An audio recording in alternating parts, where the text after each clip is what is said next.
Setiap cerita punya dua sisi. Setiap kenangan punya dua rasa. Dan di sini kita akan menyelami semuanya. Selamat datang di podcast Jejak Temu, tempat di mana cerita, kenangan, dan drama kehidupan kita mengalir apa adanya. Hidup penuh teka-teki, dan kita di sini buat ngebahas sedikit dari teka-teki itu. Jadi, mari kita mulai cerita di malam hari ini.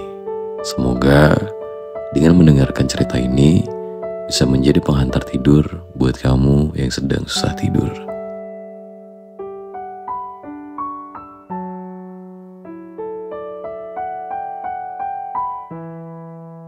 Oke, gue gak tahu kenapa akhirnya gue nulis ini buat lu.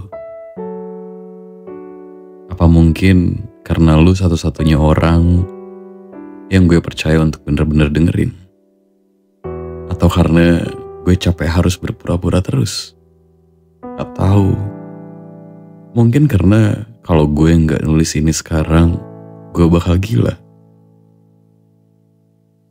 Gue anak tengah yang sepanjang hidupnya kayak jadi karakter figuran di rumahnya sendiri. Pasti lu udah sering dengar soal teori anak tengah yang selalu jadi cadangan kan? Sialnya, itu bukan teori, Cak. Itu fakta. Realita yang gue jalanin setiap hari. Kakak gue selalu jadi kebanggaan keluarga. Nilai bagus, rajin, gak pernah bikin masalah. Adik gue udah jelas si bungsu kesayangan yang apa-apa dikasih duluan. Semua kebutuhan dan keinginannya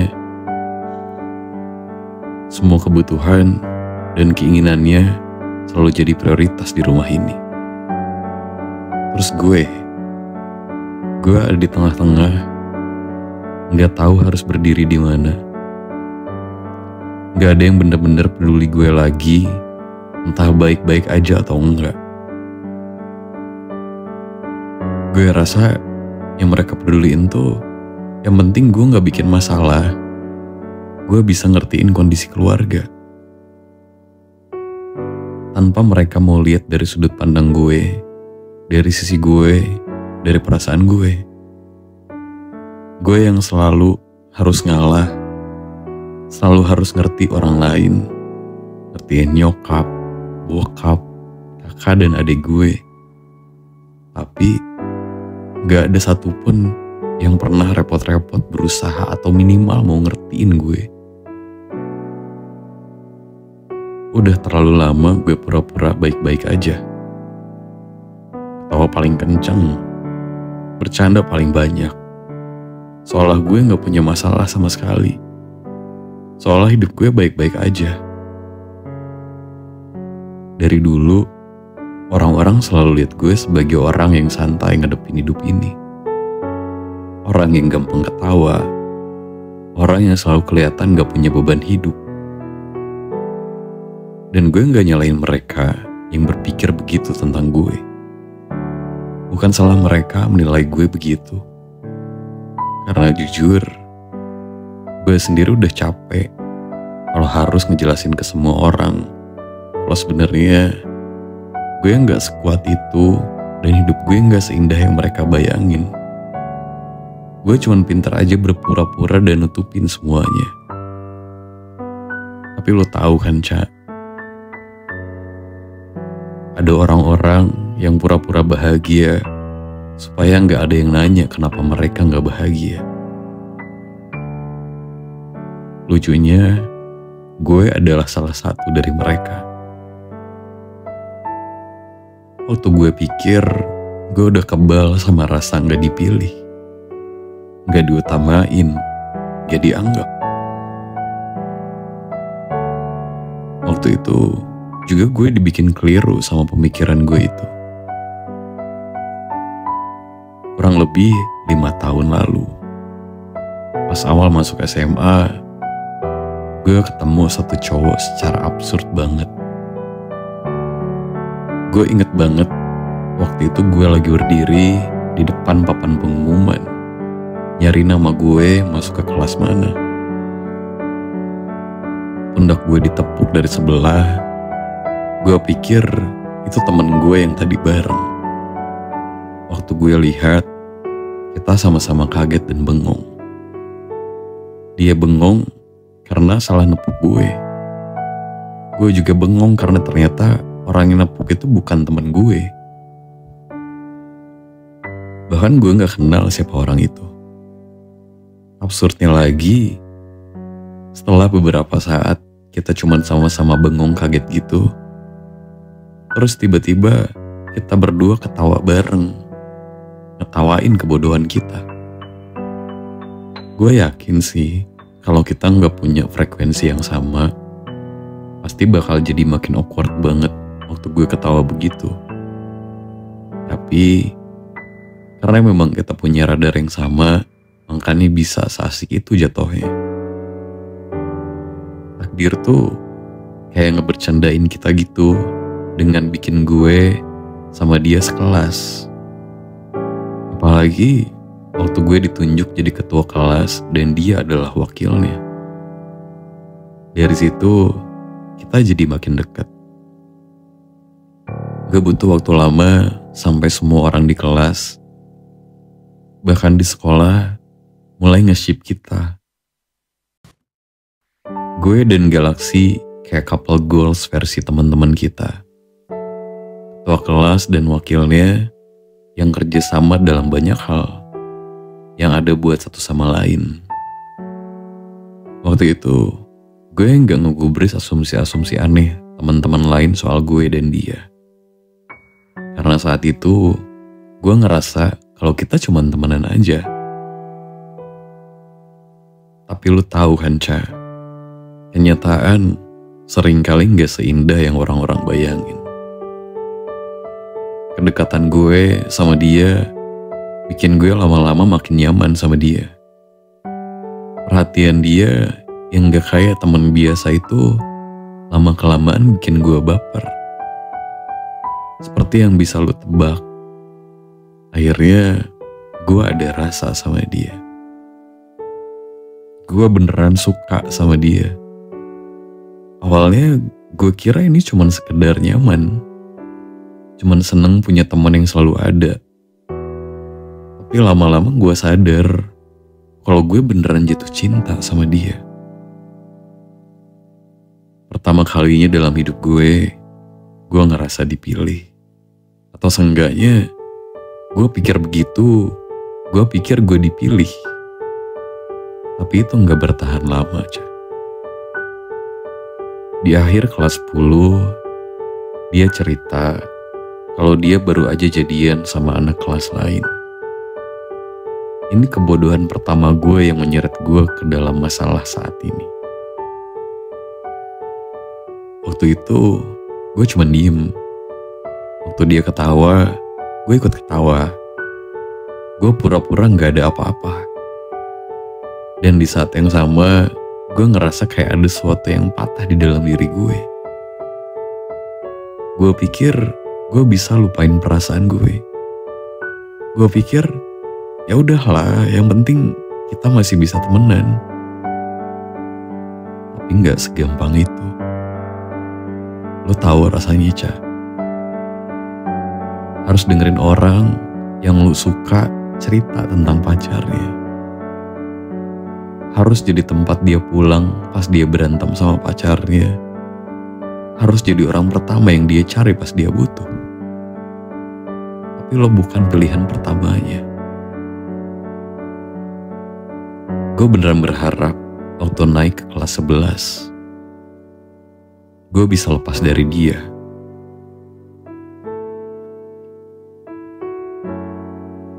Tapi nyatanya, dia masih nempel. Tiap pacarnya sibuk, dia cari gue. Tiap dia sedih, dia cari gue. Tiap dia berantem sama pacarnya, gue jadi tempat pelariannya. Dan bodohnya, gue selalu ada buat dia. lulus SMA, gue sempat mikir buat kuliah di Jakarta. Jauh dari dia. Tapi dia minta gue ikut pilihan dia untuk kuliah ke Bandung. Dia bilang, kita bakal selalu bareng, gak akan ninggalin satu sama lain. Dan lu tahu, Ca, lagi-lagi gue percaya. Gue pilih kuliah ke Bandung, jauh dari keluarga gue pilih ngikut dia. Dan di sini gue belajar kalau lebih baik kehilangan seorang seutuhnya daripada punya dia setengah-setengah. Kita makin sering bareng, kita saling jaga. Gue sama dia makin dekat. Kita nyari kosan yang sama, kita makin sering bareng, kita saling jaga. Dan gue pikir akhirnya mungkin dia juga mulai ngelihat gue lebih dari sekedar sahabat. Dia perhatian, dia protektif, dia mulai bersikap seolah-olah gue ini satu-satunya buat dia. Ditambah lagi, sejak kuliah di Bandung, dia gak pacaran lagi sama siapapun. Tapi, lagi-lagi gue ditampar ekspektasi waktu gue tahu kalau dia lagi ngedeketin anak fakultas sebelah. Dan lebih sakitnya lagi, gue taunya bukan dari dia, tapi dari teman-teman kuliahnya. Ca, gue gak tahu gimana cara ngejelasin rasa sakitnya. Lo udah pernah ngerasa gak dianggap, terus pas akhirnya lo pikir lo penting buat seorang, tapi ternyata lo tetap bukan pilihan utamanya. Ternyata lo gak sepenting itu buat dia.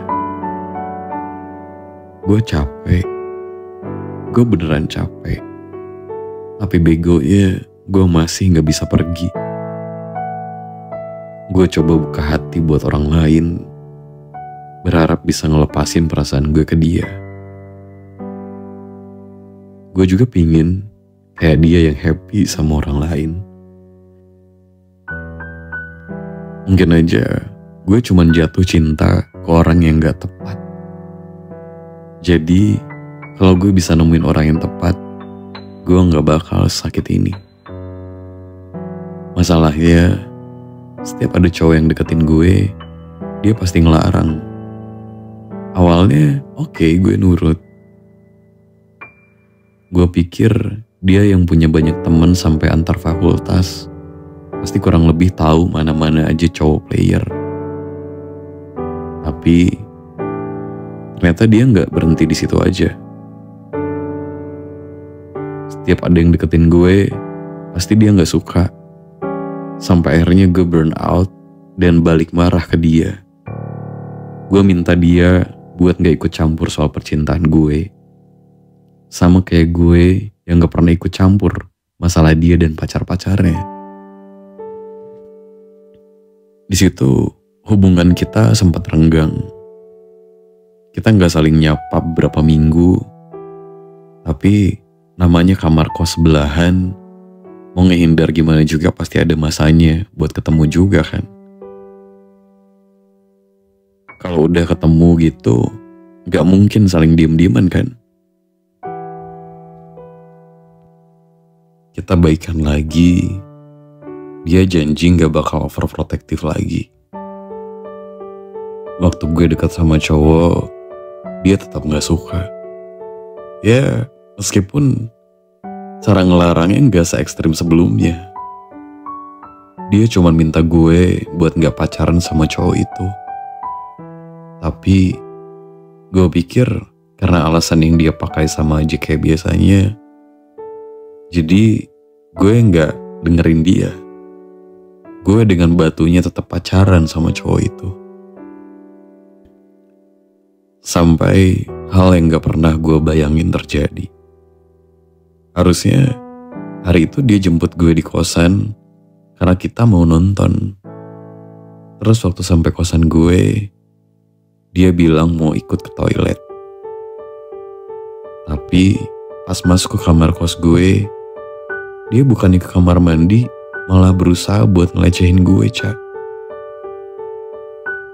Gue mau ngelawan, tapi tenaga gue kalah kuat sama dia. Di situ pikiran gue udah jelek banget. Gue ngira gue bakal habis sama cowok itu. Dan lo tahu, Ca, bener-bener kayak keajaiban. Dia yang seharusnya ada kuliah sampai sore, siang itu pulang karena gak enak badan. Dia gak dengar suara berisik dari kamar gue. Karena gak ada jawaban, tapi kamar gue tetap berisik yang gak wajar. Akhirnya dia buka paksa pintu kamar gue. Dia nolongin gue, Ca. Gak kebayang kalau hari itu dia gak balik ke kosan. Sejak itu, semuanya berubah. Gue bukan jadi yang pertama, bukan. Gue tetap di posisi cadangan yang dia cari waktu gabut, waktu berantem sama ceweknya, waktu kesepian. Yang berubah adalah sikap dia yang jadi makin protektif ke gue. Dia mulai bersikap kayak gue ini pacarnya. Pegangan tangan udah biasa. Jalan kayak orang ngedate juga udah biasa. Dia bahkan sering ketiduran di kamar gue. Dan gue gak keberatan. Gue pikir mungkin ini caranya buat menunjukkan kalau gue juga penting buat dia. Tapi di satu sisi gue juga bingung hubungan kita ini apa. Sampai satu malam kita lagi nonton sehabis makan kayak biasanya. Entah kebawa suasana karena film yang kita tonton atau apa. Malam itu dia nyium gue untuk pertama kalinya. Gue kaget, dia juga sama. Setelah itu kita jadi canggung, saling menghindar. Tapi pada akhirnya kita tetap balik ke satu sama lain. Kayak ada sesuatu yang bikin kita balik lagi. Setelah balik lagi, hubungan gue sama dia semakin rumit. Hubungan kita semakin gak ada batasan. Gue semakin bikin bingung sama status gue. Dibilang pacar, tapi dia juga punya pacar. Dan kita gak pernah ada status selain temen. Dibilang temen, tapi kita udah ngelakuin jauh banget dari sekedar temen. Dan lo tahu, Ca, hal-hal yang selama ini gue tahu dia lakuin sama pacarnya, sekarang dia lakuin sama gue juga. Tanpa status, dan begonya gue ngasih begitu aja secara sadar tanpa paksaan dan sukarela. Gue tahu ini salah. Gue tahu gue harus berhenti. Gue tahu gue harus keluar dari hubungan yang gak jelas ini. Tapi lo tahu apa yang lebih susah dari melepaskan seorang? Merelakan seorang yang selalu ada di hidup lo. Gue pengen pergi, tapi gue gak tahu caranya. Gue takut kalau gue pergi, gue bakal lebih kesepian dari sebelumnya. Gue takut kalau gue ninggalin dia, gue bakal bener-bener sendirian.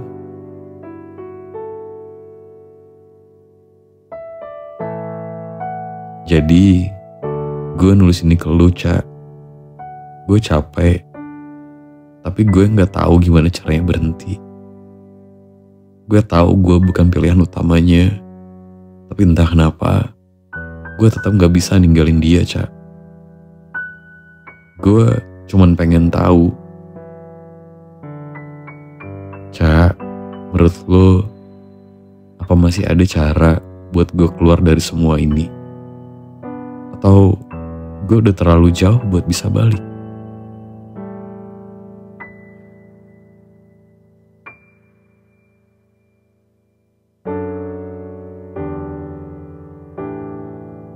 Moka baca surat lu berulang kali, nyoba memahamin setiap kata yang lu tulis.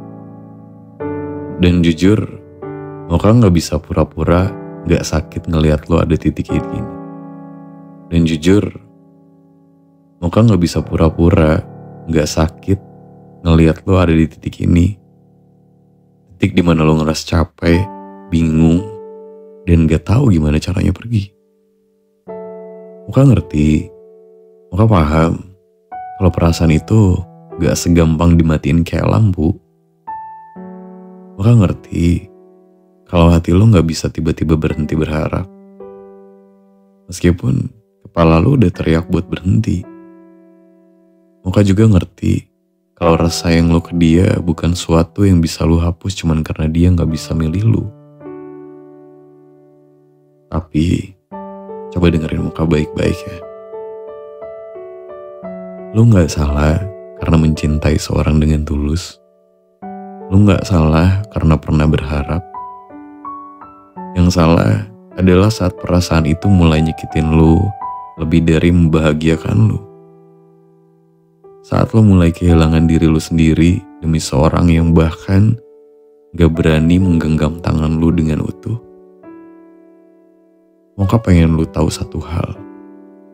Lo pantas dicintai dengan sepenuh hati, tanpa ragu, tanpa setengah-setengah. Ketulusan di diri lo itu kayak cahaya. Jadi lo gak butuh seorang yang cuma datang di saat gelap lalu pergi begitu aja ketika ruang terang mulai datang. Lo berhak atas seorang yang memilih lo setiap hari. Gak peduli cuaca di hatinya lagi cerah atau mendung, gelap atau terang. Jadi kalau lu nanya, gimana caranya buat pergi? Gue mau lo mulai dengan satu hal ini.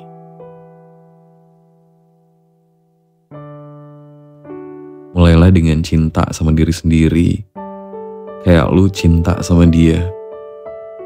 Lu boleh sedih, lu boleh nangis, lu boleh kehilangan arah sebentar. Itu gak apa-apa banget. Tapi lu juga harus bangun lagi. Lu harus percaya bahwa di luaran sana ada kehidupan yang lebih besar daripada rasa sakit ini. Ada kebahagiaan yang gak akan bikin lu merasa separuh. Dan sampai lu bisa berdiri tegak lagi, Mocha ada di sini. Mocha gak akan ninggalin lu sendirian dalam perjalanan ini. Mocha dan semua teman-teman di sini percaya kalau lu bisa. Karena sebenarnya lu selalu lebih kuat dari apa yang lu kira.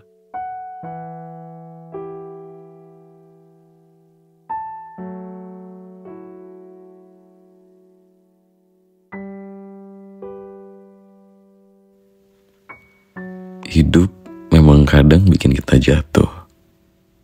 Kadang bikin kita tersenyum. Tapi apapun yang terjadi, Mocha cuma mau ngingetin ke kamu semua kalau kamu gak sendirian. Setiap cerita punya ruang sendiri yang gak jarang penuh tanda tanya dan sulit untuk kita pahamin. Gak apa-apa kalau kita gak tahu jawabannya, karena gak semua harus terjawab saat itu juga. Yang penting kita terus melangkah, terus berjalan, dan terus percaya segala sesuatu yang terjadi dalam hidup kita pasti bakal indah di saat yang tepat kok. Semoga apapun yang kamu jalani hari ini akan ada cahaya kecil yang selalu menemani. Sampai ketemu di episode selanjutnya. Tetap kuat, tetap berjalan, dan jangan lupa kasih ruang buat diri kamu bahagia.